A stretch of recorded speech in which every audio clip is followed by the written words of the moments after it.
Provídeo, a sua produtora de vídeo, com o apoio da Localiza Rentacar, a solução em aluguel de carros. Transbrasil, leva nosso nome, leva nossa gente. Jornal de Natal, o seu jornal da segunda-feira. E Gráfica Santa Maria, orgulhosamente apresentam o humor irreverente de Davi Cunha, com o show Na CPI do Riso. Queiram, por gentileza, verificar se os senhores e senhoras estão de posse dos seus respectivos pinicos. A todos, um bom espetáculo.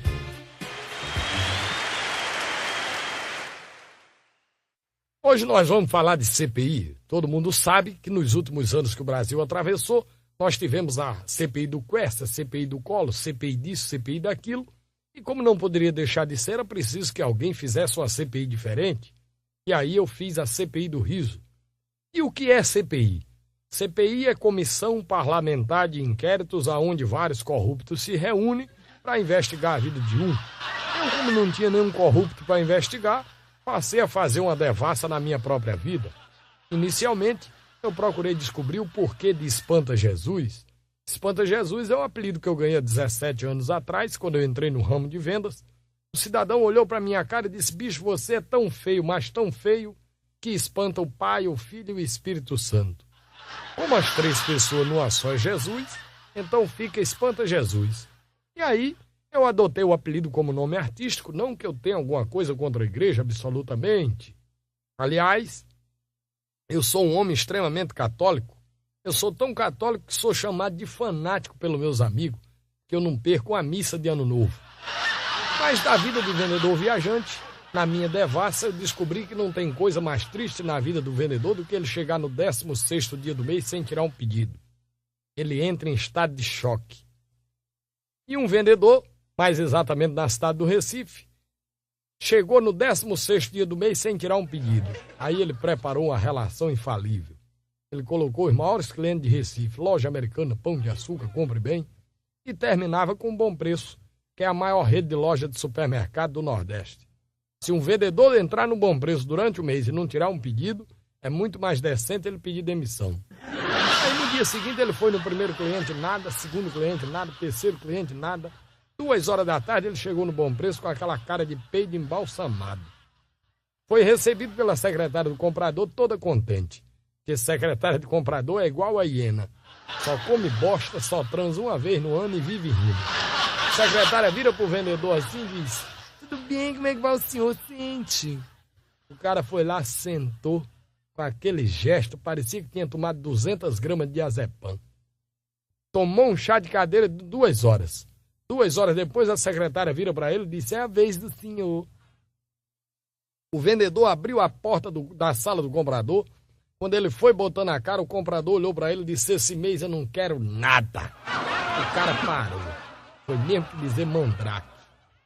Também do jeito que ele ia entrando, ele voltou, caminhou até o carro dele, abriu a mala do carro, botou a pasta dentro. Aí ele pensou: meu Deus, eu não vou nem dirigir. Porque se eu dirigir eu bato. Eu vou caminhar. Aí ele saiu caminhando. Tudo que aparecia na frente dele, ele chutava. Chutava pedra, chutava lata. E aí, de repente, ele chutou uma lata, saiu uma fumaça branca. Era um gênio. Aí o gênio disse: meu amo, eu estou aqui para lhe conceder 3 pedidos. O vendedor olhou pro gênio assim e disse: não sai daí agora não, que eu vou pegar o talão lá no carro.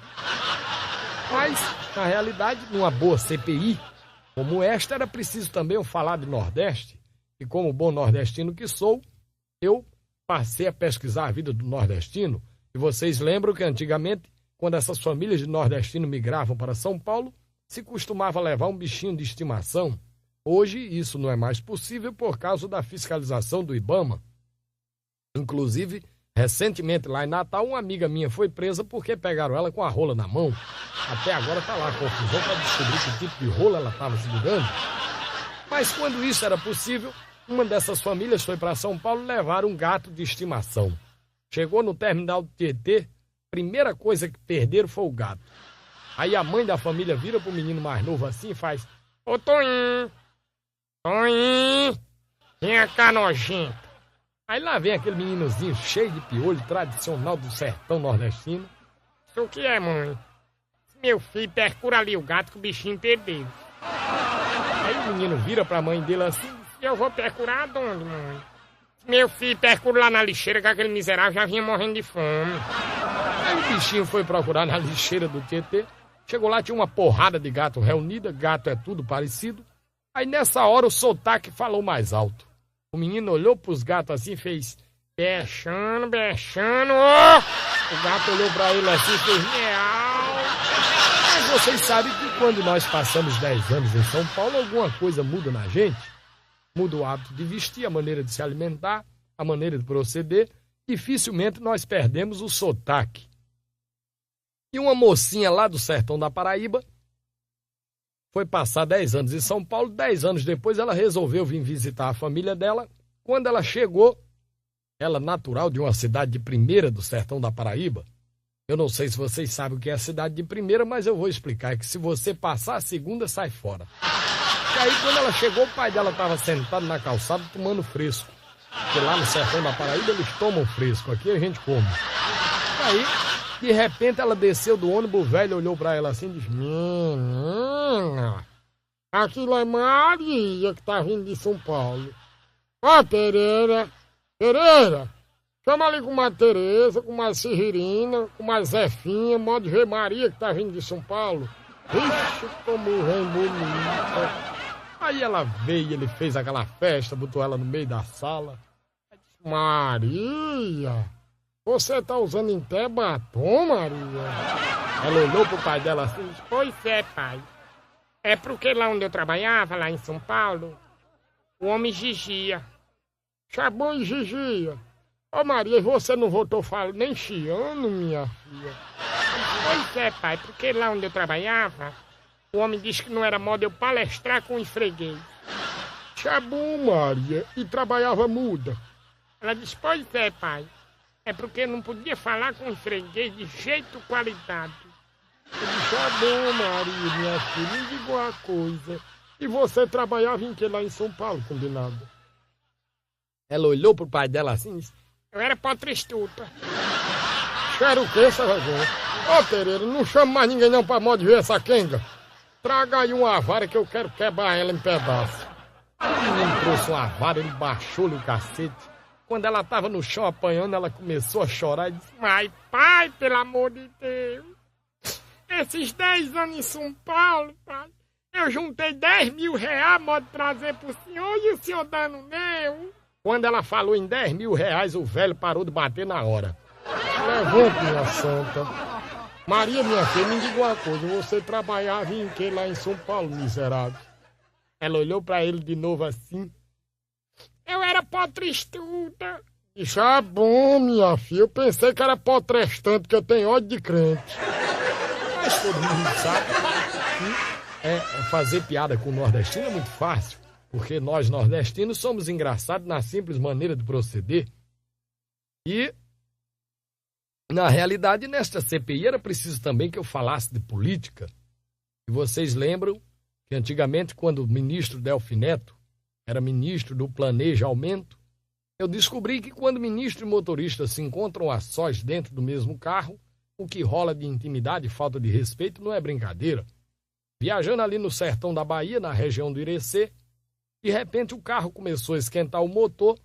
O motorista encostou na beira da estrada, virou pro Delfim Neto assim e disse: ô Del, o carro vai bater o motor, hein? Tá faltando água no radiador. Aí o Delfim Neto foi, desceu do carro e disse: ó, meu filho, vai lá naquela casinha lá no pé da serra, arranja água naquela casinha lá e bota no motor do carro e vamos embora. O motorista virou pro Delfim Neto assim e disse: vou nada, doutor, vai o senhor que é conhecido. Delfim Neto disse: aonde, rapaz, que no fim de mundo desse o cara me conhece? Vai ver que nem rádio miserável tem. O motorista vira pro Delfim assim e diz: tá por fora, doutor. A tua fama vai longe, rapaz. Aí o Delfim Neto foi, chegou lá, bateu palma na casinha de palha, né? Aí sai aquele matuto tradicional do sertão da Bahia. O matuto do sertão da Bahia, ele tem uma coceira no ovo que é eterna. Aí o matuto vem lá de dentro esfregando o saco. Tudo bem, doutor. Como é que vai? estendeu a mão para apertar a mão do Delfineto. O Delfineto disse, não, tudo bem, tudo bem, tudo bem. Dava pro senhor arranjar uma bacia d'água para botar no rodeador do carro? Mas tudo disse, agorinha mesmo. Ô, Delfineto! Delfineto! Aí lá vem aquele rapazinho dos 15 anos de idade, disse, o que é, pai? Meu filho, arranja ali uma bacia d'água, mandar aqui pro doutor. Quando o rapazinho foi pegar a água, o Delfineto ficou morrendo de feliz. Um fim de mundo daquele, uma homenagem daquela. Por que o senhor botou o nome no rapazinho de Delfineto?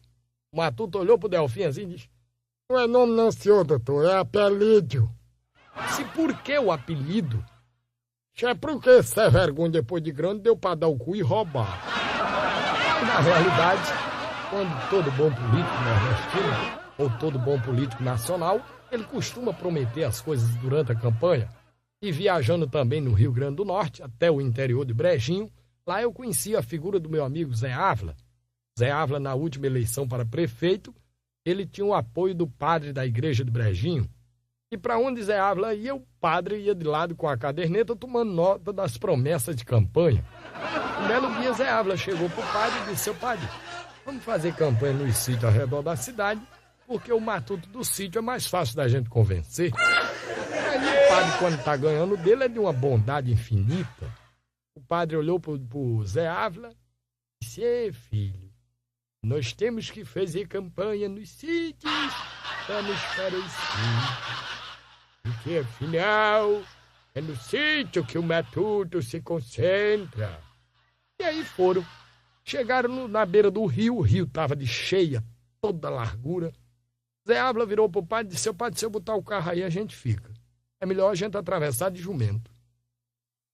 O padre, com toda aquela bondade, disse, filho, se nós temos que ir de jumento, vamos de jumento. E aí, Zé Ávila arranjou um jumento. Montou na frente, o padre montou atrás, começaram a atravessar o rio.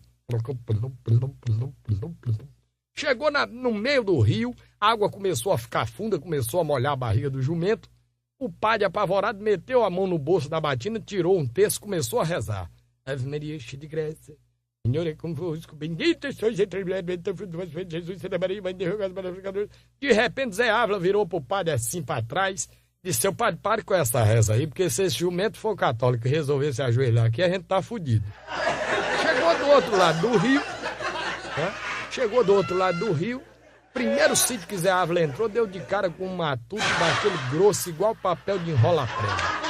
Porque aqui na nossa região do Agreste do Rio Grande do Norte, tem uns matutos que é tão brabo, tão macho, que quebra caco de vidro e bota no cu pra cortar o pau dos colinhos.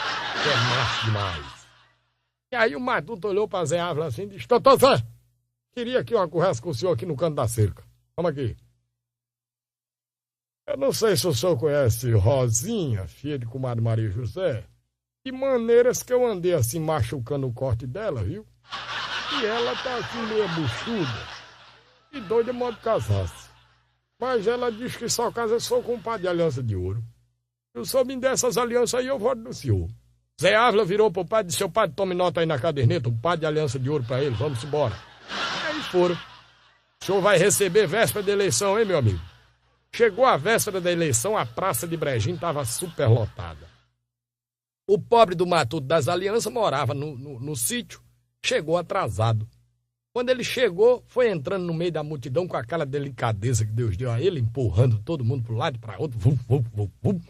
E aí, fazendo gesto com a mão, procurando as alianças de ouro. E ele piscando com os dedos, piscando.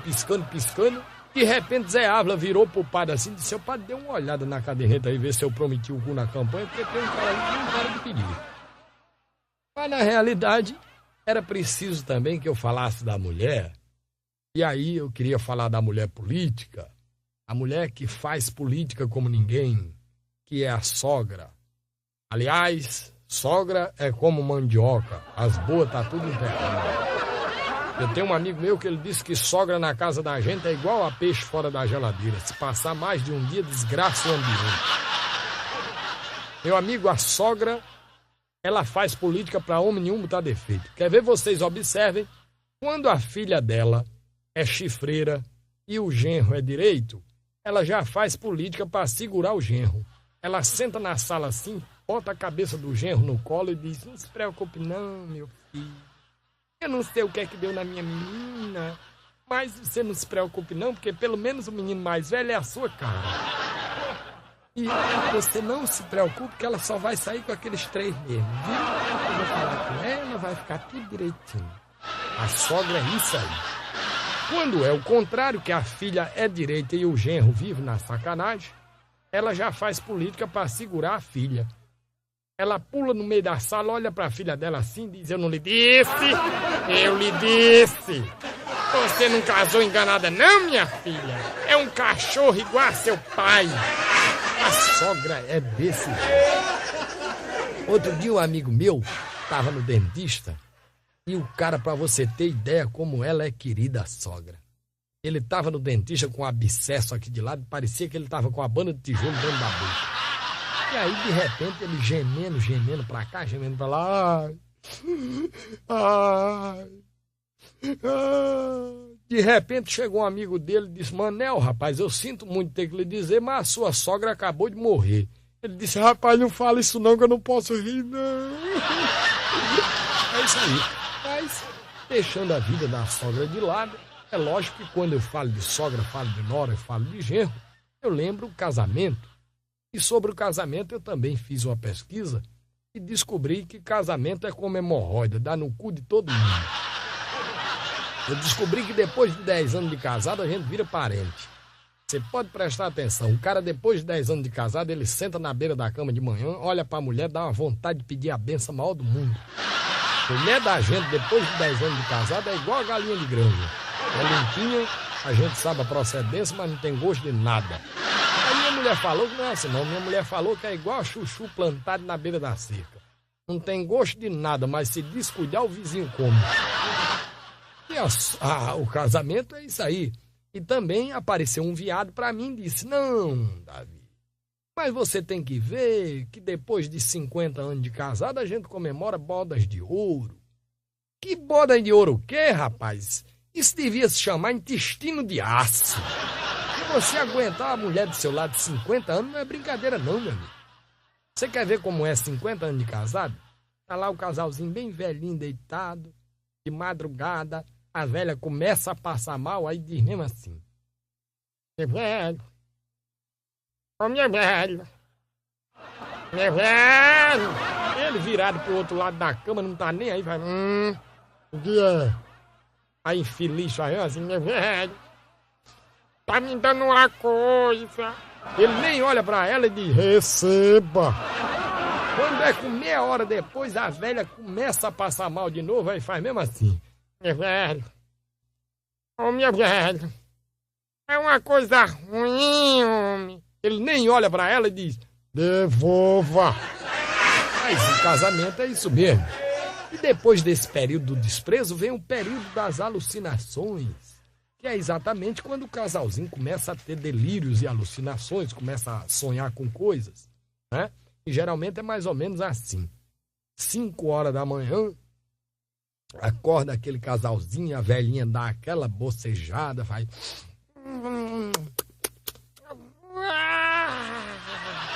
A boca é aquele sorriso vazio, parece a entrada de um videocassete.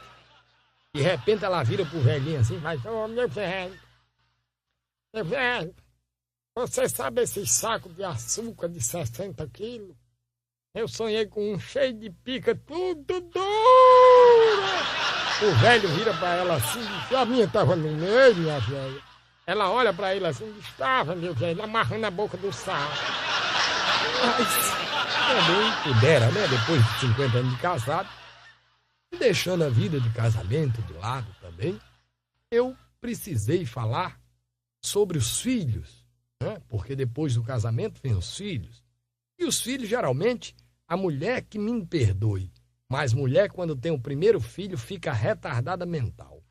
Você pode prestar atenção que a mulher, quando ganha o primeiro filho, é desse jeito. Ela chama a vizinha, corre pra vizinha e diz: mulher, vem ver que coisa linda, mulher. Ele cagando aqui no meio da sala, mulher, olha que coisa linda. É desse jeito. Você procura uma tomada dentro de casa para ligar um equipamento, não acha. É tudo entupido de sabão, que é pro menino não levar choque. Primeiro filho é um inferno. E menino, aliás, causa às vezes problema desgraçado. Você quer ver uma coisa? Criança, você não pode confiar nela. Outro dia o garotinho chega pra mãe dele e fala assim: mamãe, como é o nome disso aqui, mamãe? Mostrando o pinto pra mãe. A mãe olha pro pintinho do menino e diz: isso aí, meu filho, é uma torneirinha. Mãe, a coisa do pai tá entupida, porque a empregada chupa, não sai nada.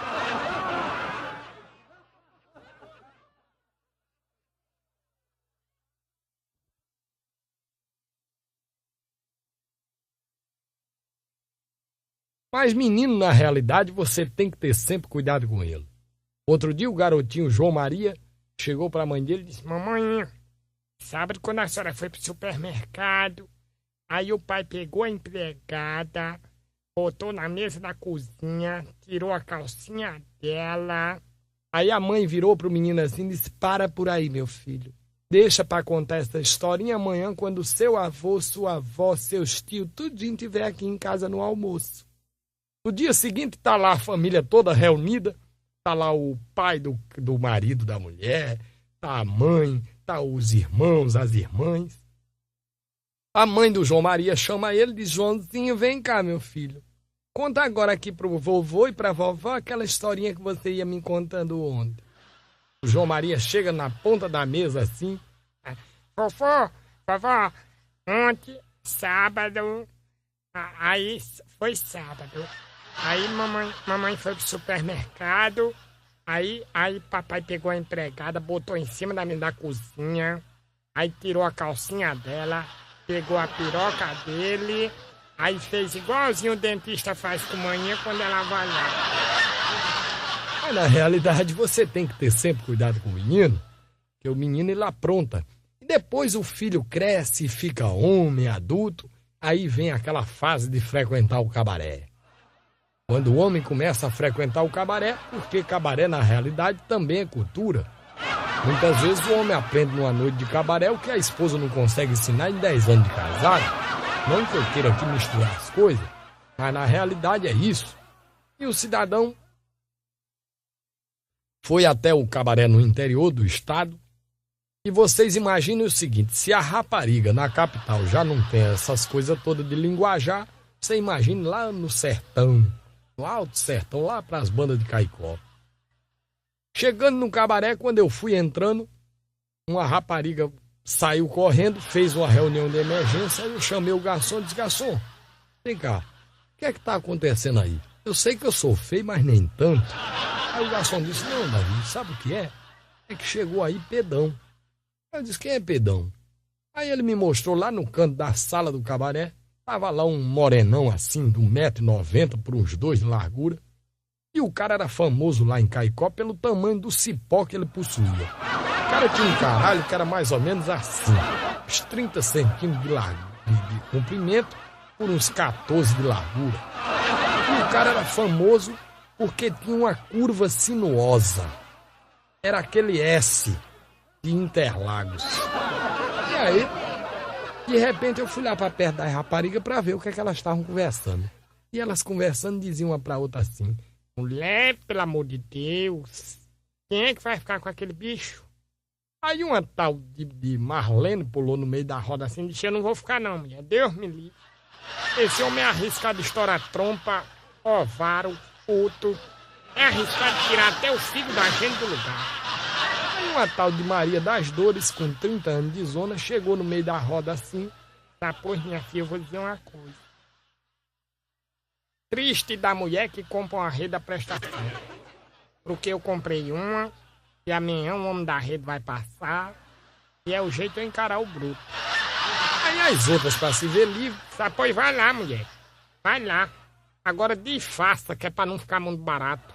Ela virou assim pras outras e disse: mas menina, vai me ensinar a ser puta agora, é? Aí foi. Chegou lá perto do Pedão, ela olhou assim pro Pedão: tá a fim de fazer um programa, meu filho? Ele olhou pra ela assim e disse: tô. Quanto é seu programa? Isso é R$50. Ele olhou pra ela assim e disse: que diabo de buceta, cara da mulher, cara? Ela disse: ah, pois é, meu filho, você tem que ver só o que eu vou gastar de mercúrio nas beiradas. Aí disse, tá legal, vamos lá. Aí foi pro quarto, chegou lá no quarto, ele mandou-lhe bronca. Quando ele terminou, coitada, ela tava assim com os olhos esbugalhados, parecia que tinha sido atropelada por uma carreta.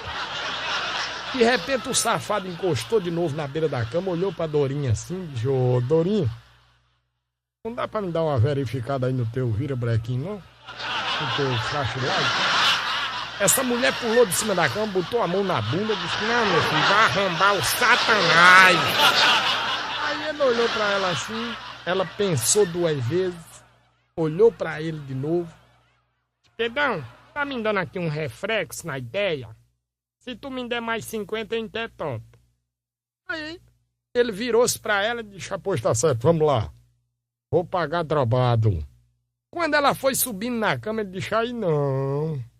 Eu quero aqui no piso que é pra ter sofrimento. É pra ter rala-joelho. Eu quero é aqui no chão. Aí, coitada, ela queria o dinheiro de todo jeito, ela ajoelhou no chão, ele agarrou ela pelo vazio, que é essa região da cintura que pega perto da virilha. Aí, quando ele foi colocar aquele instrumento violento com aquela curva sinuosa, ele olhou pra ela assim e disse, ô, Dorinha, não dá pra me arrumar aí, minha filha, um Vico Vaporubzinho, não? Ela olhou pra trás e disse, tem sebo de carneiro capado, céu? Eu disse, sério? Traga. Aí ela trouxe uma lata de sebo de carneiro capado, ele era só metendo a mão na lata e trabalhando o animal. Passou assim naquela curva sinuosa, passou no crânio, porque aquilo não tinha cabeça, tinha crânio. E aí, quando o troço estava bem engraxadozinho, ele agarrou ela de novo pelo vazio, com a raiva que ele estava, enfiou até na curva de uma vez só, fez vum. Ela não aguentou, coitada, soltou um peido, viu? Ele olhou pra ela assim, disse, tá doendo, Dorinha? Ela disse, não, miserável, é que eu gosto de buzinar nas curvas. Na realidade, meu Deus do céu, essas coisas acontecem em todo cabaré. E aqueles velhinhos, né, do interior também, que frequenta cabaré. Outro dia aconteceu uma muito interessante com o seu Julião. O seu Julião, lá no interior de Caicó, foi até o médico de tanto frequentar cabaré. Chegou lá com os nervos tudo duro, tudo entrevado. Aí não dava nem o gesto nas mãos, não conseguia nem virar os braços para lado nenhum, todo duro. Doutor, eu tô com um problema. Eu tô assim com os nervos meio entrevados e eu não sei que diabo é. Aí o médico disse, vamos fazer uma bateria de exames e vamos ver o que é que está acontecendo. Aí o médico fez raio-x, eletroencefalograma, eletrocardiograma, fez hemoglobina, colesterol, tudo que tinha direito de exame o médico fez. 3 dias depois, o seu Julião foi receber o resultado, chegou lá, o médico olhou para ele espantado, e disse, meu amigo, eu acho impressionante. O senhor tem uma saúde de ferro, o senhor tem um ótimo pulmão, o senhor tem um ótimo cérebro, seu coração é excelente, sua pressão é 12/8. E qual é o problema que o senhor está todo entrevado, com os nervos todo duro? Mas me fale da sua vida sexual. Aí seu Julião olhou pro médico e disse, doutor, a minha vida sexual é mais ou menos assim. Eu me levanto de 4 horas da madrugada. Quando eu olho pra Maria, Maria tá naquele jeito, eu vou lá e dou uma pimbada, né? Aí fico por ali, tomo um café e tal. Antes de sair pro roçado, aí eu dou outra readazinha, né? Por volta de 5h30. Aí pega a enxada, bota nas costas, eu vou lá pra roça. Fico lá na roça até mais ou menos 11h30, que é a hora que o sol tá esquentando. Quando dá meio-dia eu volto, aí Maria tá ajeitando o almoço, aí eu dou outra reada. Fico por ali, uma com uma palestrinha com um vizinho com o outro. Quando Maria tá ajeitando o almoço, aí eu dou outra. Aí o almoço por ali, tá, e volto pra roça. Quando dá 5 horas da tarde, eu tô voltando de novo. Aí Maria tá ajeitando a janta, eu dou outra pombada segura. Fico por ali uma palestrinha com o vizinho, com o outro. Quando dá 9 horas, que eu durmo cedo, Maria tá deitada naquele jeitão, aí essa eu dou dos ovos pra bater palma, viu? Essa eu dou pra rear, segura. Aí o médico espantado olhou pro seu Julião assim e disse, mas seu Julião, daí seu problema todinho. O senhor anda tendo relações sexuais demais com a sua mulher. Ele disse, bom, doutor, e é isso? Após eu jurava que eram as punhetas que eu bati lá na roça.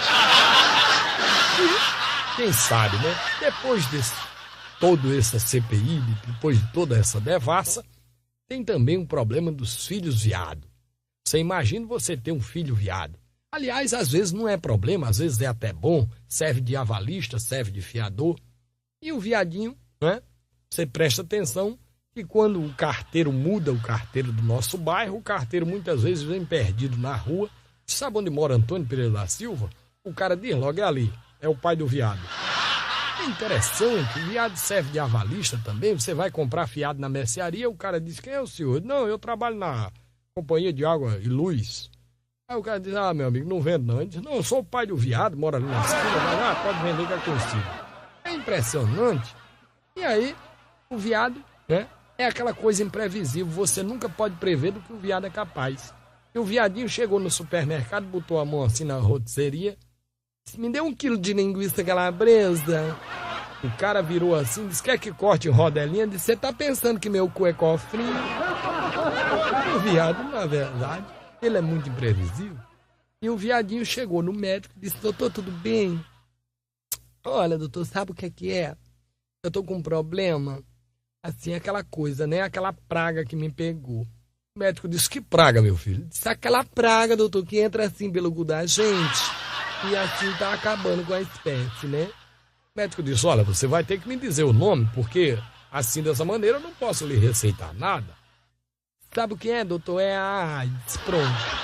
Tá ali. O médico disse, olha, eu sinto muito, mas eu não posso fazer nada, porque isso não tem cura. E, além do mais, né, você devia procurar um microbiologista. Aí o viadinho disse, doutor, mas eu queria que o senhor passasse assim uma dieta pra mim, não é? Porque o senhor é gastroenterologista. De repente a vida é tão rosa-choque. Aí o médico disse, olha, eu vou passar uma dieta pra você, mas eu não vou nem prescrever, você decora. Quando você comer salada de verdura, você bota pelo menos umas 30 colheres de azeite.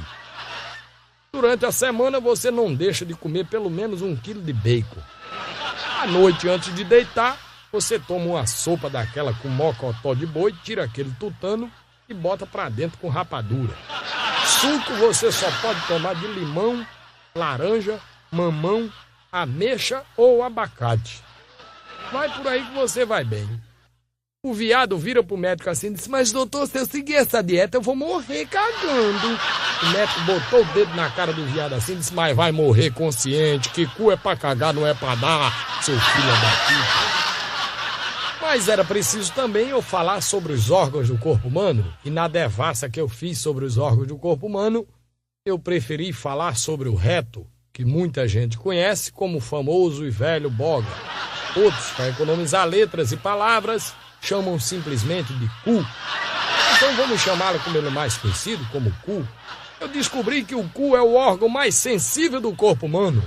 Quer ver, os senhores observem, quando nós vamos soltar um peido, automaticamente o cu avisa para o cérebro se vai ser alto, se vai ser baixo, se vai feder, se não vai feder. É de uma precisão computadorizada. A realidade, para provar a minha teoria, é que uma moça estava dentro de um ônibus aqui em Natal, e o ônibus superlotado. De repente, ela recebeu aquele aviso do cu que ia soltar um peido. Só que o aviso que ela recebeu já veio carregado. Ela sabia que ia ser alto e ia feder. Quer dizer, era 2 agravantes num peido só. Quando ela recebeu aquele aviso, ela travou as pernas. Quando ela travou, coitada, fazia tanta força, só faltava explodir a prega pseleuca. A prega pseleuca é aquela prega que é responsável pelo fatiamento do tolete. E aí, quando ela recebeu aquele aviso, ela começou a se abanar com o jornal que estava na mão dela, e ela lá se abanando, coitada, apavorada, não sabia como peidar. De repente, ela olhou para o jornal na mão dela e teve uma ideia. Ela pensou assim, olha menina, eu vou peidar, na hora que eu peidar eu rasgo o jornal, pelo menos o barulho eu vou abafar. Aí ela preparou aqui o cu em sincronia com o jornal, aí rasgou e liberou, veio. cidadão que estava em pé do lado dela bateu no ombro dela assim e disse: ô, minha filha, vai se limpar aqui mesmo? Mas, na verdade, eu desafio qualquer brasileiro que estiver aí na plateia para vir aqui no palco discordar do que eu vou dizer agora. Mas não existe um brasileiro que acabe de dar uma cagada para antes de dar descarga ele não dar uma olhadinha assim de costas. É fatal, meu amigo. Eu já vi amigo meu do banheiro fazendo assim, ó, se despedindo. Dando adeuzinho, galera. Parece até que tá indo embora um pedaço dele. E aí, baseado nessa simples olhadinha, eu passei a botar nome nos toletes. E já botei nome em 3. O primeiro deles é o tolete bailarino. Tolete Baryshnikov. O tolete bailarino é aquele que você olha pra ele assim, ele já tá todo tortinho. Parece um bailarino. Aquelas mãozinhas pra cima. E aí, você aperta na descarga, ele dá 2 passinhos de balé e desce. O segundo é o tolete escola de samba. O tolete escola de samba é aquele que você vai soltando ele vai saindo bem certinho, atrás é aquela bagunça. E o terceiro é o tolete submarino. O tolete submarino você tem que ter cuidado com ele, porque se você estiver numa casa de fora, ele pode lhe fazer uma vergonha grande. O tolete submarino é aquele que você bota ele no vaso, quando dá aquela olhadinha para ele, aperta na descarga, quando a água dá volume que desce, quando você pensa que ele foi embora, você olha de novo, lá vem ele botando a cabeça no lado de fora. Muito obrigado, muito obrigado. Tem sebo de carneiro capado, céu. Traga. Aí ela trouxe uma lata de sebo de carneiro capado, ele era só metendo a mão na lata e trabalhando o animal. Passou assim naquela curva sinuosa, passou no crânio, porque aquilo não tinha cabeça, tinha crânio. E aí, quando o troço estava bem engraxadozinho, ele agarrou ela de novo pelo vazio, com a raiva que ele estava, enfiou até na curva de uma vez só, fez vum. Ela não aguentou, coitada, soltou um peido, viu? Ele olhou pra ela assim, disse: tá doendo, Dorinha? Ela disse: não, miserável, é que eu gosto de buzinar nas curvas. Na realidade, meu Deus do céu, essas coisas acontecem em todo cabaré. E aqueles velhinhos, né, do interior também, que frequenta cabaré. Outro dia aconteceu uma muito interessante com o seu Julião. O seu Julião, lá no interior de Caicó, foi até o médico de tanto frequentar cabaré. Chegou lá com os nervos tudo duro, tudo entrevado. Aí não dava nem o gesto nas mãos, não conseguia nem virar os braços para lado nenhum, todo duro. Eu tô com um problema.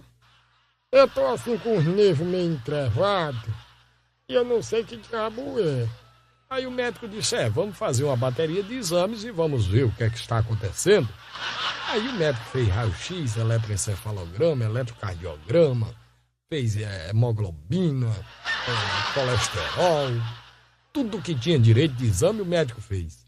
3 dias depois, o seu Julião foi receber o resultado, chegou lá, o médico olhou para ele espantado, e disse: meu amigo, eu acho impressionante. O senhor tem uma saúde de ferro, o senhor tem um ótimo pulmão, o senhor tem um ótimo cérebro, seu coração é excelente, sua pressão é 12/8. E qual é o problema que o senhor está todo entrevado, com os nervos todo duro? Mas me fale da sua vida sexual. Aí seu Julião olhou pro médico e disse: doutor, a minha vida sexual é mais ou menos assim. Eu me levanto de 4 horas da madrugada. Quando eu olho pra Maria, Maria tá naquele jeito, eu vou lá e dou uma pimbada, né? Aí fico por ali, tomo um café e tá. Antes de sair pro roçado, aí eu dou outra readazinha, né? Por volta de 5h30. Aí pega a enxada, bota nas costas, eu vou lá pra roça. Fico lá na roça até mais ou menos 11h30, que é a hora que o sol tá esquentando. Quando dá meio-dia eu volto, aí Maria tá ajeitando o almoço, aí eu dou outra reada. Fico por ali com uma palestrinha com um vizinho com o outro. Quando Maria tá ajeitando o almoço, aí eu dou outra. Aí o almoço por ali, tá, e volto pra roça. Quando dá 5 horas da tarde, eu tô voltando de novo. Aí Maria tá ajeitando a janta, eu dou outra bombada segura.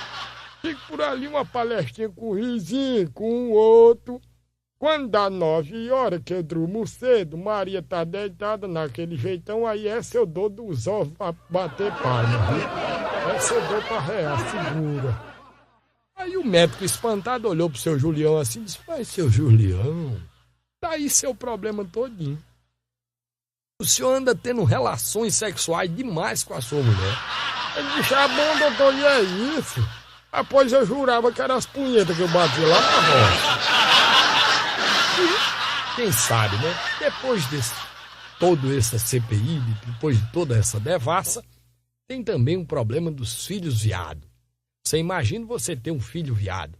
Aliás, às vezes não é problema, às vezes é até bom, serve de avalista, serve de fiador. E o viadinho, né? Você presta atenção que quando o carteiro muda, o carteiro do nosso bairro, o carteiro muitas vezes vem perdido na rua. Sabe onde mora Antônio Pereira da Silva? O cara diz logo, é ali. É o pai do viado. É interessante, o viado serve de avalista também. Você vai comprar fiado na mercearia, o cara diz, quem é o senhor? Não, eu trabalho na Companhia de Água e Luz. Aí o cara diz, ah, meu amigo, não vendo não. Ele diz, não, eu sou o pai do viado, mora ali na esquina, vai lá, pode vender que é conhecido. É impressionante. E aí, o viado, né, é aquela coisa imprevisível, você nunca pode prever do que o viado é capaz. E o viadinho chegou no supermercado, botou a mão assim na rotisseria, me deu 1 quilo de linguiça calabresa.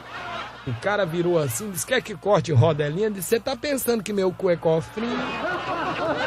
O viado, na verdade, ele é muito imprevisível. E o viadinho chegou no médico e disse, doutor, tudo bem? Olha, doutor, sabe o que é? Eu tô com um problema. Assim, aquela coisa, né? Aquela praga que me pegou. O médico disse, que praga, meu filho? Disse, aquela praga, doutor, que entra assim pelo cu da gente. E assim tá acabando com a espécie, né? O médico disse, olha, você vai ter que me dizer o nome, porque assim, dessa maneira, eu não posso lhe receitar nada. Sabe o que é, doutor? É a AIDS. Pronto. Tá ali. O médico disse, olha, eu sinto muito, mas eu não posso fazer nada, porque isso não tem cura. E, além do mais, né, você devia procurar um microbiologista. Aí o viadinho disse, ah, doutor, mas eu queria que o senhor passasse assim uma dieta pra mim, não é? Porque o senhor é gastroenterologista. De repente a vida é tão rosa-choque. Aí o médico disse, olha, eu vou passar uma dieta pra você, mas eu não vou nem prescrever, você decora. Quando você comer salada de verdura, você bota pelo menos umas 30 colheres de azeite. Durante a semana você não deixa de comer pelo menos 1 quilo de bacon. À noite, antes de deitar, você toma uma sopa daquela com mocotó de boi, tira aquele tutano e bota pra dentro com rapadura. Suco você só pode tomar de limão, laranja, mamão, ameixa ou abacate. Vai por aí que você vai bem. O viado vira pro médico assim e disse, mas doutor, se eu seguir essa dieta eu vou morrer cagando. O médico botou o dedo na cara do viado assim e disse, mas vai morrer consciente, que cu é pra cagar, não é pra dar, seu filho da puta. Mas era preciso também eu falar sobre os órgãos. Ele cagando aqui no meio da fala, né? Ai, coisa linda. Desse jeito. Você procura uma tomada dentro de casa para ligar um equipamento, não acha. É tudo entupida de sabão que é pro menino não levar chão. Primeiro filho é um inferno. E menino, aliás, causa às vezes problema desgraçado. Você quer ver uma coisa? Criança, você não pode confiar nela. Outro dia o garotinho chega pra mãe dele e fala assim, mamãe, como é o nome disso aqui, mamãe? Mostrando o pinto pra mãe. A mãe olha pro pintinho do menino e diz, isso aí, meu filho, é uma torneirinha. Mãe, a coisa do pai tá entupida, porque a empregada chupa, não sai nada.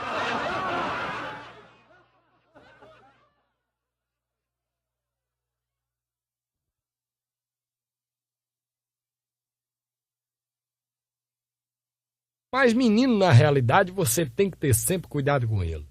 Outro dia o garotinho João Maria chegou pra mãe dele e disse, mamãe, sábado quando a senhora foi pro supermercado, aí o pai pegou a empregada, botou na mesa da cozinha, tirou a calcinha dela. Aí a mãe virou pro menino assim e disse, para por aí, meu filho. Deixa pra contar essa historinha amanhã quando seu avô, sua avó, seus tios, tudinho estiver aqui em casa no almoço. No dia seguinte tá lá a família toda reunida, tá lá o pai do marido da mulher, tá a mãe, tá os irmãos, as irmãs. A mãe do João Maria chama ele e diz: Joãozinho, vem cá, meu filho. Conta agora aqui pro vovô e pra vovó aquela historinha que você ia me contando ontem. O João Maria chega na ponta da mesa assim. Vovó, ontem, sábado, aí foi sábado. Aí mamãe foi pro supermercado, aí papai pegou a empregada, botou em cima da mesa da cozinha, aí tirou a calcinha dela, pegou a piroca dele, aí fez igualzinho o dentista faz com manhã quando ela vai lá. Mas na realidade você tem que ter sempre cuidado com o menino, porque o menino ele apronta. E depois o filho cresce e fica homem, adulto, aí vem aquela fase de frequentar o cabaré. Quando o homem começa a frequentar o cabaré, porque cabaré na realidade também é cultura. Muitas vezes o homem aprende numa noite de cabaré o que a esposa não consegue ensinar em 10 anos de casado. Não que eu queira aqui misturar as coisas, mas na realidade é isso. E o cidadão foi até o cabaré no interior do estado. E vocês imaginem o seguinte: se a rapariga na capital já não tem essas coisas todas de linguajar, você imagine lá no sertão, no alto sertão, lá para as bandas de Caicó. Chegando no cabaré, quando eu fui entrando, uma rapariga saiu correndo, fez uma reunião de emergência, eu chamei o garçom e disse: garçom, vem cá, o que é que tá acontecendo aí? Eu sei que eu sou feio, mas nem tanto. Aí o garçom disse: não, Davi, sabe o que é? É que chegou aí Pedão. Eu disse: quem é Pedão? Aí ele me mostrou lá no canto da sala do cabaré, tava lá um morenão assim, de 1,90 m por uns 2 de largura.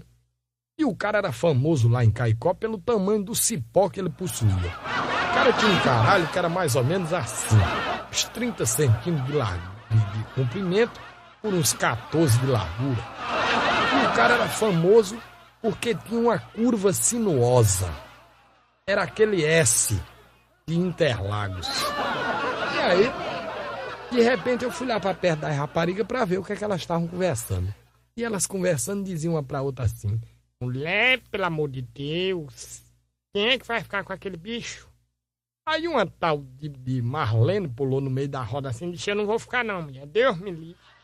Esse homem é arriscado de estourar trompa, ovário, puto, é arriscado de tirar até o figo da gente do lugar. Aí uma tal de Maria das Dores, com 30 anos de zona, chegou no meio da roda assim: tá, pois minha filha, eu vou dizer uma coisa. Triste da mulher que compra uma rede da prestação. Porque eu comprei uma, e amanhã o homem da rede vai passar, e é o jeito de eu encarar o bruto. Aí as outras, pra se ver livre, tá, pois vai lá, mulher, vai lá. Agora disfarça, que é pra não ficar muito barato. Ela virou assim pras outras e disse: mas as meninas vai me ensinar a ser puta agora, é? Aí foi. Chegou lá perto do Pedão, ela olhou assim pro Pedão: tá a fim de fazer um programa, meu filho? Ele olhou pra ela assim e disse: tô. Quanto é seu programa? Isso é R$50. Ele olhou pra ela assim e disse: que diabo de buceta, cara da mulher, cara? Ela disse: ah, pois é, meu filho, você tem que ver só o que eu vou gastar de mercúrio nas beiradas. Aí ele disse: tá legal, vamos lá. Aí foi pro quarto, chegou lá no quarto, ele mandou-lhe bronca. Quando ele terminou, coitada, ela tava assim com os olhos esbugalhados, parecia que tinha sido atropelada por uma carreta. De repente o safado encostou de novo na beira da cama, olhou pra Dorinha assim e disse: ô, Dorinha, não dá pra me dar uma verificada aí no teu vira-brequim, não? No teu flashlight? Essa mulher pulou de cima da cama, botou a mão na bunda e disse: não, meu filho, vai arrombar o satanás. Aí ele olhou pra ela assim, ela pensou 2 vezes, olhou pra ele de novo: Pedão, tá me dando aqui um reflexo na ideia? Se tu me der mais 50, eu até topo. Aí ele virou-se pra ela e disse: pois tá certo, vamos lá. Vou pagar drobado. Quando ela foi subindo na cama, ele disse: aí não. Eu quero aqui no piso, que é pra ter sofrimento. É pra ter rala-joelho. Eu quero é aqui no chão. Aí, coitada, ela queria o dinheiro de todo jeito, ela ajoelhou no chão, ele agarrou ela pelo vazio, que é essa região da cintura que pega perto da virilha. Aí, quando ele foi colocar aquele instrumento violento com aquela curva sinuosa, ele olhou pra ela assim e disse: ô, Dorinha, Não dá pra me arrumar aí, minha filha, um Vic Vaporubzinho, não? Ela olhou pra trás e disse, aqui uma conversa com o senhor aqui no canto da cerca. Vamos aqui. Eu não sei se o senhor conhece Rosinha, filha de comadre Maria José. De maneiras que eu andei assim machucando o corte dela, viu? E ela tá assim meio buchuda e doida de modo de casar-se. Mas ela diz que só casa só com um par de aliança de ouro. Se o senhor me der essas alianças aí, eu voto no senhor. Zé Ávila virou pro pai e disse, seu pai, tome nota aí na caderneta, um par de aliança de ouro pra ele, vamos embora. Aí foram. O senhor vai receber véspera da eleição, hein, meu amigo? Chegou a véspera da eleição, a praça de Brejinho estava superlotada. O pobre do Matuto das Alianças morava no sítio, chegou atrasado. Quando ele chegou, foi entrando no meio da multidão com aquela delicadeza que Deus deu a ele, empurrando todo mundo para um lado e para outro. Vum, vum, vum, vum.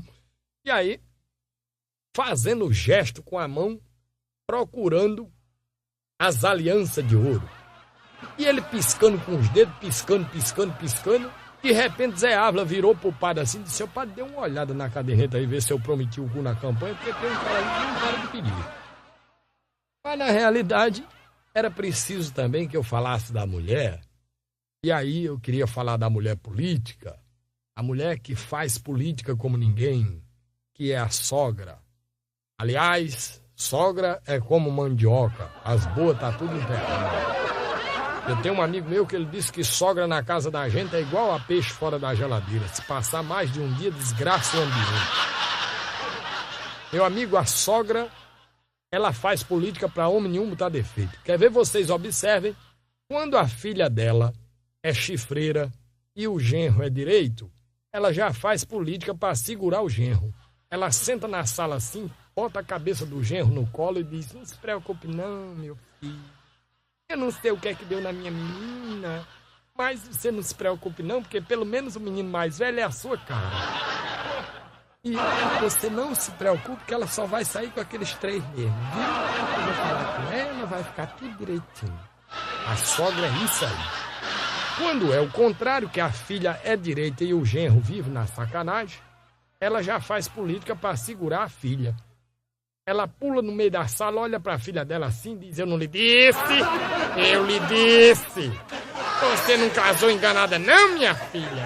É um cachorro igual a seu pai. A sogra é desse jeito. Outro dia um amigo meu estava no dentista e o cara, para você ter ideia como ela é querida, a sogra. Ele estava no dentista com um abscesso aqui de lado, parecia que ele estava com a banda de tijolo dentro da boca. E aí, de repente, ele gemendo pra cá, gemendo pra lá. Ai. De repente, chegou um amigo dele e disse, Manel, rapaz, eu sinto muito ter que lhe dizer, mas a sua sogra acabou de morrer. Ele disse, rapaz, não fala isso não, que eu não posso rir, não. É isso aí. Mas, deixando a vida da sogra de lado, é lógico que quando eu falo de sogra, falo de nora, eu falo de genro, eu lembro o casamento. E sobre o casamento eu também fiz uma pesquisa e descobri que casamento é como hemorroida, dá no cu de todo mundo. Eu descobri que depois de 10 anos de casado a gente vira parente. Você pode prestar atenção, o cara depois de 10 anos de casado, ele senta na beira da cama de manhã, olha pra mulher, dá uma vontade de pedir a benção maior do mundo. Mulher da gente depois de 10 anos de casado é igual a galinha de granja.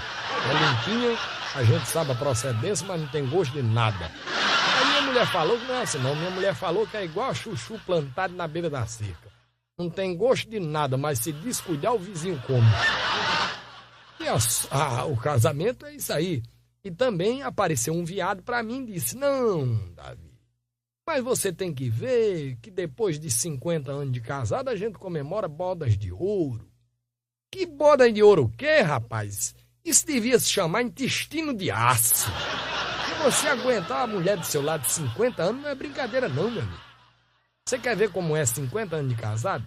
Tá lá o casalzinho bem velhinho, deitado, de madrugada, a velha começa a passar mal, aí diz mesmo assim, meu velho, ô meu velho, meu velho.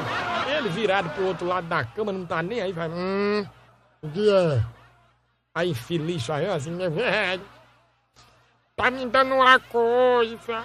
Ele nem olha pra ela e diz, receba.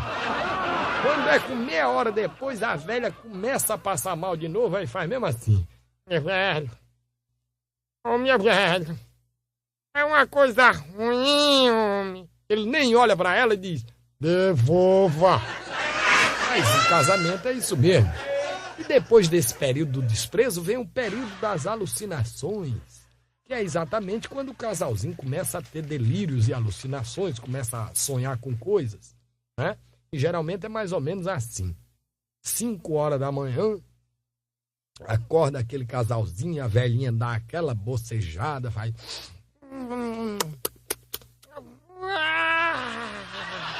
A boca é aquele sorriso vazio. Parece a entrada de um videocassete. De repente ela vira pro velhinho assim, faz... Ô, meu velho. Meu velho. Você sabe esses sacos de açúcar de 60 quilos? Eu sonhei com um cheio de pica, tudo duro. O velho vira pra ela assim, diz, a minha tava no meio, minha velha. Ela olha pra ele assim, estava, meu velho, amarrando a boca do saco.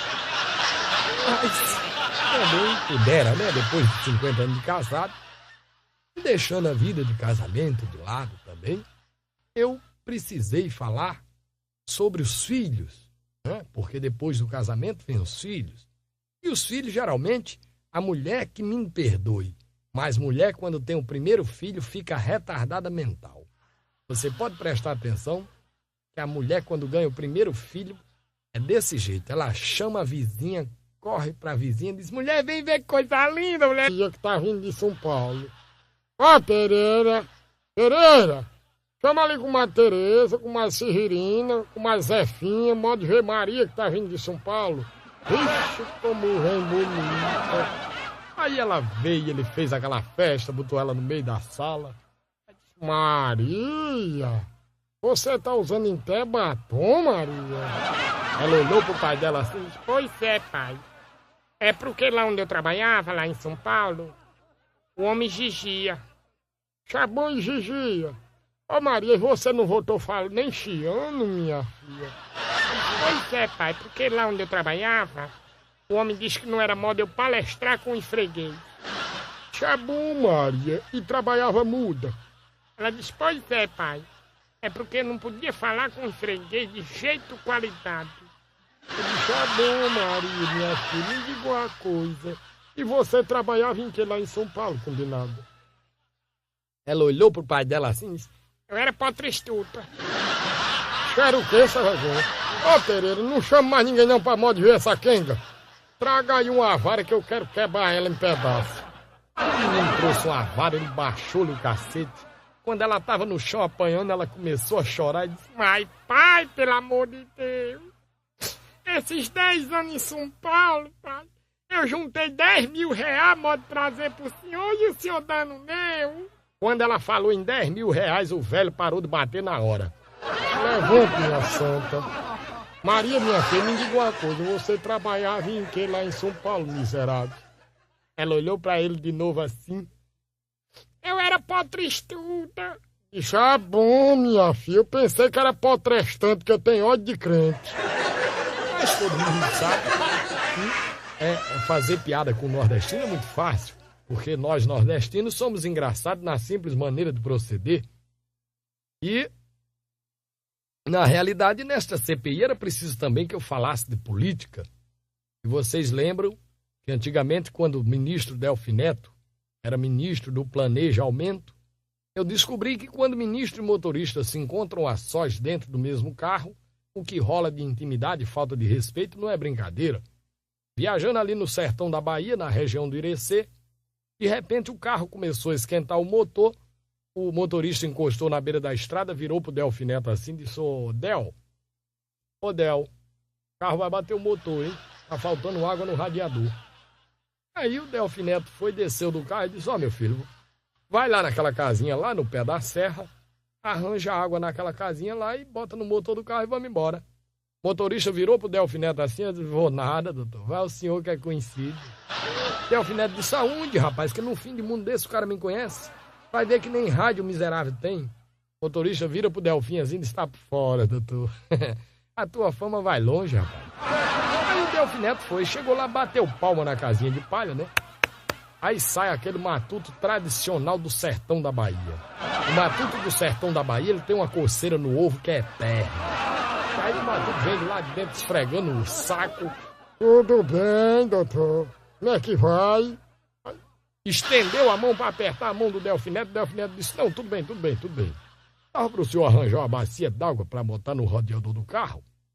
O matuto disse, agorinha mesmo. Ô, Delfim Neto. Aí lá vem aquele rapazinho dos 15 anos de idade. Disse, o que é, pai? Meu filho, arranja ali uma bacia d'água, mandar aqui pro doutor. Quando o rapazinho foi pegar a água, o Delfim Neto ficou morrendo de feliz.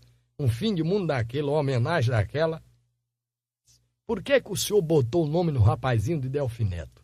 O matuto olhou pro Delfim assim e disse, não é nome não, senhor, doutor, é apelido. Se por que o apelido? É porque se é vergonha depois de grande, deu pra dar o cu e roubar. Na realidade, quando todo bom político nordestino, ou todo bom político nacional, ele costuma prometer as coisas durante a campanha. E viajando também no Rio Grande do Norte, até o interior de Brejinho, lá eu conheci a figura do meu amigo Zé Ávila. Zé Ávila, na última eleição para prefeito, ele tinha o apoio do padre da igreja de Brejinho. E para onde Zé Ávila ia, o padre ia de lado com a caderneta tomando nota das promessas de campanha. Um belo dia, Zé Ávila chegou pro padre e disse, seu padre, vamos fazer campanha nos sítios ao redor da cidade, porque o matuto do sítio é mais fácil da gente convencer. Aí o padre, quando tá ganhando dele, é de uma bondade infinita. O padre olhou pro Zé Ávila e disse, filho, nós temos que fazer campanha nos sítios, vamos para os sítios. Porque afinal, é no sítio que o matuto se concentra. E aí foram. Chegaram na beira do rio, o rio estava de cheia, toda a largura. Zé Ávila virou pro padre e disse, seu padre, se eu botar o carro aí, a gente fica. É melhor a gente atravessar de jumento. O padre, com toda aquela bondade, disse, filho, se nós temos que ir de jumento, vamos de jumento. E aí, Zé Ávila arranjou um jumento. Montou na frente, o padre montou atrás, começaram a atravessar o rio. Chegou no meio do rio, a água começou a ficar funda, começou a molhar a barriga do jumento. O padre, apavorado, meteu a mão no bolso da batina, tirou um terço, começou a rezar. Ave Maria, cheia de graça, Senhor é convosco, bendita sois entre mulheres, bendito fruto do vosso ventre, Jesus, Santa Maria, mãe de Deus. De repente, Zé Ávila virou pro padre assim para trás, disse, seu padre, pare com essa reza aí, porque se esse jumento for católico e resolver se ajoelhar aqui, a gente tá fudido. Chegou do outro lado do rio, primeiro sítio que Zé Ávila entrou, deu de cara com um matuto daquele grosso, igual papel de enrola-prego. Porque aqui na nossa região do Agreste do Rio Grande do Norte tem uns matutos que é tão brabo, tão macho, que quebra caco de vidro e bota no cu pra cortar o pau dos colinhos. Que é macho demais. E aí o matuto olhou pra Zé Ávila assim e disse, doutor Zé, queria...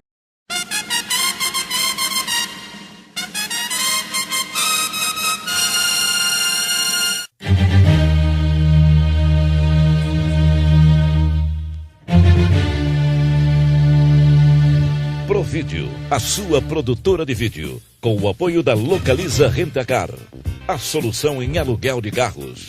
Transbrasil, leva nosso nome, leva nossa gente. Jornal de Natal, o seu jornal da segunda-feira. E Gráfica Santa Maria, orgulhosamente apresentam o humor irreverente de Davi Cunha, com o show Na CPI do Riso. Queiram, por gentileza, verificar se os senhores e senhoras estão de posse dos seus respectivos pinicos. A todos, um bom espetáculo.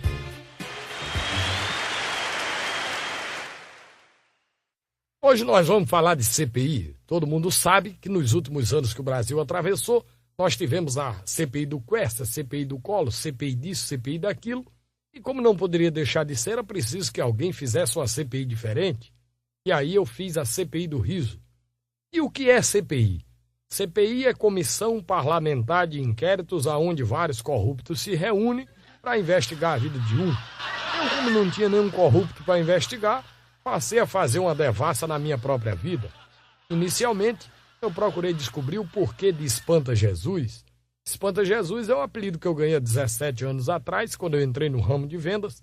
O cidadão olhou para minha cara e disse: bicho, você é tão feio, mas tão feio, que espanta o Pai, o Filho e o Espírito Santo. Como as 3 pessoas numa só é Jesus, então fica Espanta Jesus. E aí, eu adotei o apelido como nome artístico, não que eu tenha alguma coisa contra a igreja, absolutamente. Aliás, eu sou um homem extremamente católico. Eu sou tão católico que sou chamado de fanático pelos meus amigos, que eu não perco a missa de Ano Novo. Mas da vida do vendedor viajante, na minha devassa, eu descobri que não tem coisa mais triste na vida do vendedor do que ele chegar no 16º dia do mês sem tirar um pedido. Ele entra em estado de choque. E um vendedor, mais exatamente na cidade do Recife, chegou no 16º dia do mês sem tirar um pedido. Aí ele preparou uma relação infalível. Ele colocou os maiores clientes de Recife, Loja Americana, Pão de Açúcar, Compre Bem, e terminava com um Bom Preço, que é a maior rede de loja de supermercado do Nordeste. Se um vendedor entrar no Bom Preço durante o mês e não tirar um pedido, é muito mais decente ele pedir demissão. Aí no dia seguinte ele foi no primeiro cliente, nada, segundo cliente, nada, terceiro cliente, nada. 2 horas da tarde ele chegou no Bom Preço com aquela cara de peido embalsamado. Foi recebido pela secretária do comprador toda contente. Porque secretária de comprador é igual a hiena. Só come bosta, só transa uma vez no ano e vive rindo. A secretária vira pro vendedor assim e diz: tudo bem, como é que vai o senhor sente? O cara foi lá, sentou com aquele gesto, parecia que tinha tomado 200 gramas de diazepam. Tomou um chá de cadeira de 2 horas. 2 horas depois, a secretária vira para ele e disse: é a vez do senhor. O vendedor abriu a porta da sala do comprador. Quando ele foi botando a cara, o comprador olhou para ele e disse: esse mês eu não quero nada. O cara parou. Foi mesmo que dizer mandrake. Também do jeito que ele ia entrando, ele voltou, caminhou até o carro dele, abriu a mala do carro, botou a pasta dentro. Aí ele pensou: meu Deus, eu não vou nem dirigir. Porque se eu dirigir, eu bato. Eu vou caminhar. Aí ele saiu caminhando. Tudo que aparecia na frente dele, ele chutava. Chutava pedra, chutava lata. E aí, de repente, ele chutou uma latra, saiu uma fumaça branca. Era um gênio. Aí o gênio disse: meu amo, eu estou aqui para lhe conceder 3 pedidos. O vendedor olhou pro gênio assim e disse: não sai daí agora não, que eu vou pegar o talão lá no carro. Mas, na realidade, numa boa CPI como esta, era preciso também eu falar do Nordeste. E como bom nordestino que sou, eu passei a pesquisar a vida do nordestino. E vocês lembram que antigamente, quando essas famílias de nordestino migravam para São Paulo, se costumava levar um bichinho de estimação. Hoje isso não é mais possível por causa da fiscalização do IBAMA. Inclusive, recentemente lá em Natal, uma amiga minha foi presa porque pegaram ela com a rola na mão. Até agora está lá a confusão para descobrir que tipo de rola ela estava segurando. Mas quando isso era possível, uma dessas famílias foi para São Paulo levar um gato de estimação. Chegou no terminal do Tietê, primeira coisa que perderam foi o gato. Aí a mãe da família vira pro menino mais novo assim e faz: ô Toninho, Toninho, vem cá nojento. Aí lá vem aquele meninozinho cheio de piolho, tradicional do sertão nordestino. Isso o que é, mãe? Meu filho, percura ali o gato que o bichinho perdeu. Aí o menino vira pra mãe dele assim: eu vou percurar onde, mãe? Meu filho, percura lá na lixeira, que aquele miserável já vinha morrendo de fome. Aí o bichinho foi procurar na lixeira do Tietê. Chegou lá, tinha uma porrada de gato reunida. Gato é tudo parecido. Aí nessa hora o sotaque falou mais alto. O menino olhou pros gatos assim e fez: bechando, bechando. Oh! O gato olhou pra ele assim e fez: miau. Mas vocês sabem que quando nós passamos 10 anos em São Paulo, alguma coisa muda na gente. Muda o hábito de vestir, a maneira de se alimentar, a maneira de proceder. Dificilmente nós perdemos o sotaque. E uma mocinha lá do sertão da Paraíba foi passar 10 anos em São Paulo. 10 anos depois ela resolveu vir visitar a família dela. Quando ela chegou, ela natural de uma cidade de Primeira do sertão da Paraíba. Eu não sei se vocês sabem o que é a cidade de Primeira, mas eu vou explicar que se você passar a segunda, sai fora. E aí quando ela chegou, o pai dela estava sentado na calçada tomando fresco. Porque lá no sertão da Paraíba eles tomam fresco, aqui a gente come. Aí De repente ela desceu do ônibus, o velho olhou pra ela assim e disse: Menina, aquilo é Maria.